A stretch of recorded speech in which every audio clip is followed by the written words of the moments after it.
हाँ, नमस्कार प्रिय छात्र छात्राओं। जैसा कि आपको विदित है, पूर्व में अपन प्लेटो की शिक्षा के बारे में अध्ययन कर रहे थे।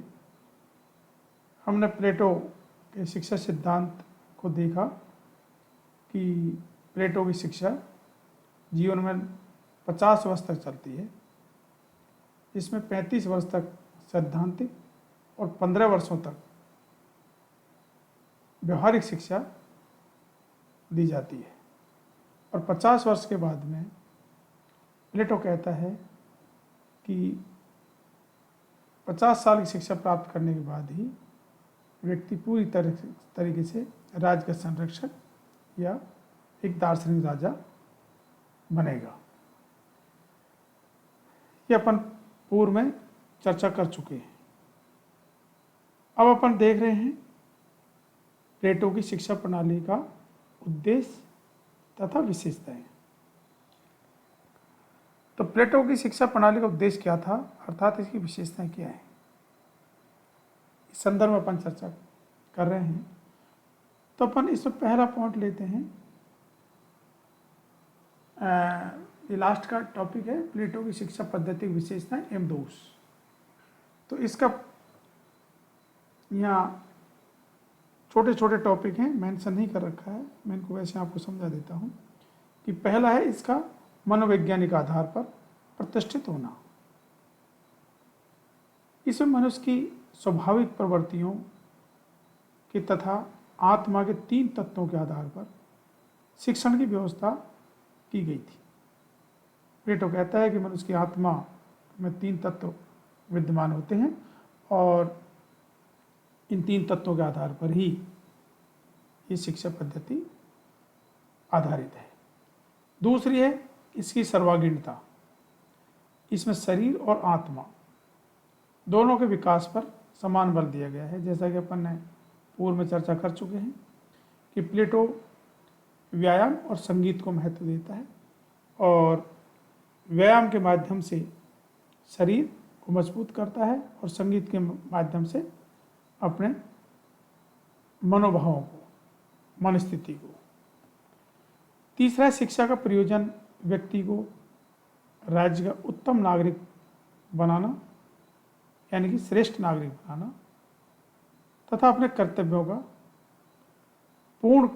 एक तरह से अपने कर्तव्यों को पूर्ण करने की उपयुक्त या सर्वोत्तम शिक्षा देना था।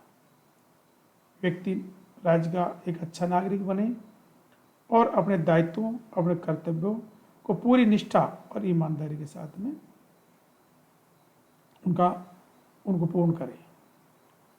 चौथा पॉइंट आता है नैतिकता और धर्म पर बल देना। प्लेटो नैतिकता और धर्म पर बल देते हैं,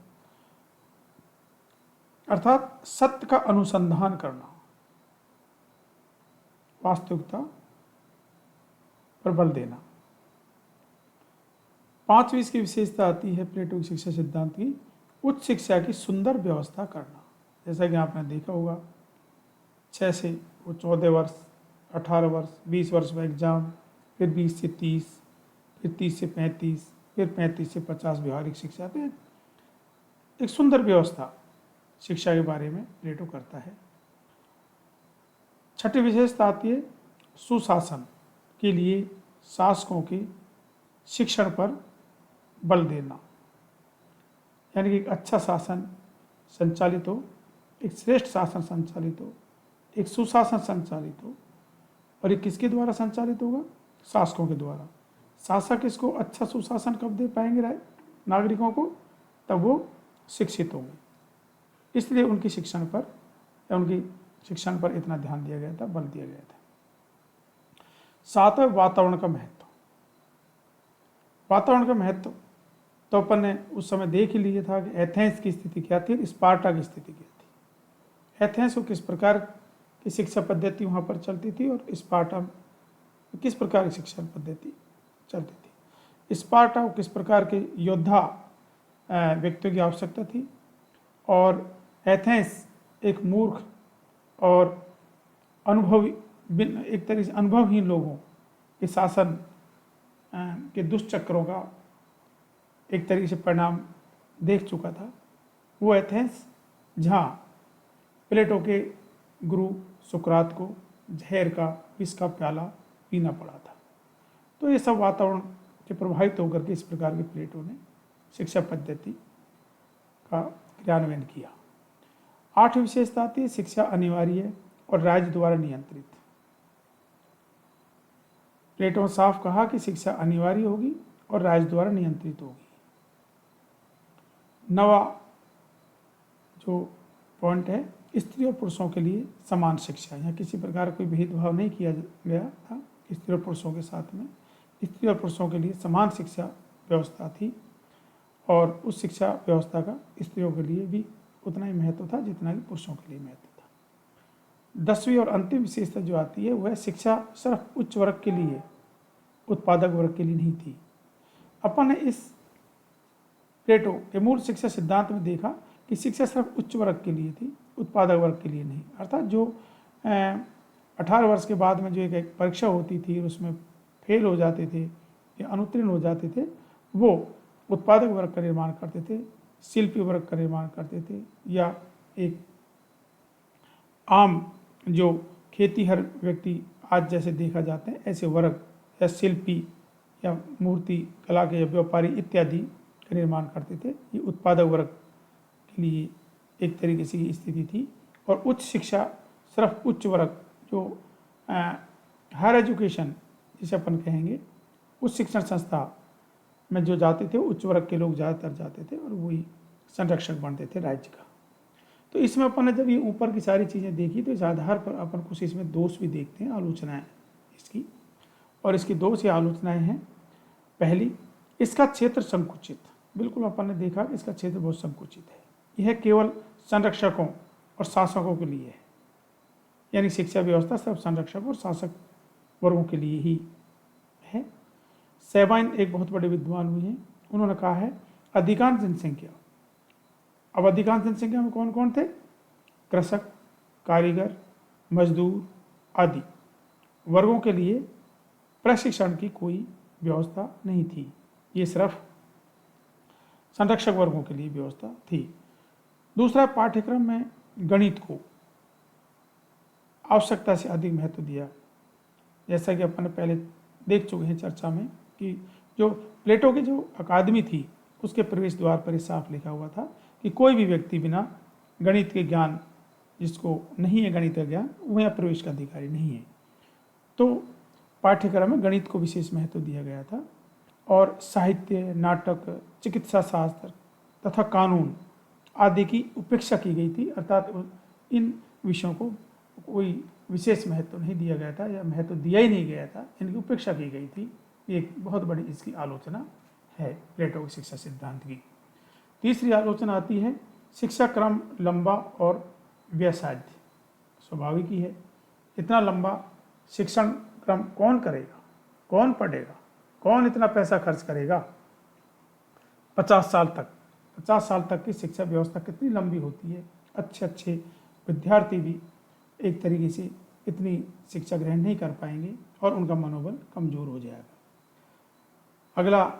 अगली जो इसकी आलोचना आती है 35 वर्ष तक शिष्य बने रहने वाले शासकों में प्राय नवीन कार्यों करने की भावना का लोप हो जाना और स्वमेव कार्य संचालन की क्षमता उत्पन्न नहीं होती है।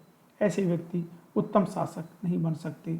स्वाभाविक ही है कि युवाओं में जो कार्य करने की जो क्षमता होती है, जोश होता है, जो उनमें कुछ कर गुजरने की जो समय जो होता है, वो लगभग हम मान के चलते हैं कि 35 वर्ष इसमें जो लिख रखी है वो लगभग सही है। लेकिन 50 वर्ष तक हम मान भी लेते हैं कि 50 वर्ष तक मनुष्य एक अच्छा कुछ कर सकता है।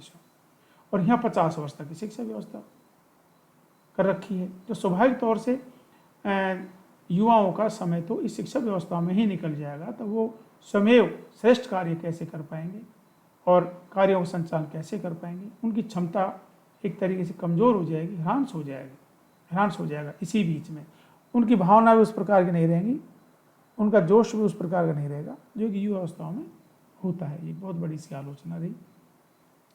अंतिम इसकी आलोचना है शिक्षा योजना में स्वतंत्र विकास पर बल नहीं दिया गया था, उसके विकास को राज्य के हितों के लिए बलिदान कर दिया गया था। क्योंकि जो ये शिक्षा योजना जो प्लेटो ने दी थी, ये स्वाभाविक तौर से एक स्वतंत्र विकास पर, इस पर कोई ज़्यादा बल नहीं दिया गया था, बल्कि दिया ही नहीं गया था, क्योंकि इस शिक्षा योजना का मूल उद्देश्य था राज्य के लिए संरक्षक या शासकों का निर्माण। तो पूरी तरीके से ये शिक्षा राज्य के हितों के लिए थी, व्यक्ति और व्यक्ति के कल्याण के लिए नहीं थी, और इस वजह से इसका जो प्रयोजन था वो उपयुक्त नहीं था, और इसलिए ये सिर्फ राज्य के हितों पर ही आधारित रह गई। मनुष्य का स्वयं का कोई इससे कल्याण होने वाला नहीं था। ये इसकी बहुत बड़ी आलोचना रही। तो प्रिय छात्रों छात्राओं, आज जो अपन ने देखा शिक्षा के बारे में, प्लेटो की शिक्षा की विशेषताएं और आलोचनाएं, आज आपका ये प्लेटो का शिक्षा सिद्धांत पूरा हुआ। आज इतना ही। आगे की क्लास में अपन साम्यवाद के बारे में चर्चा करेंगे। धन्यवाद।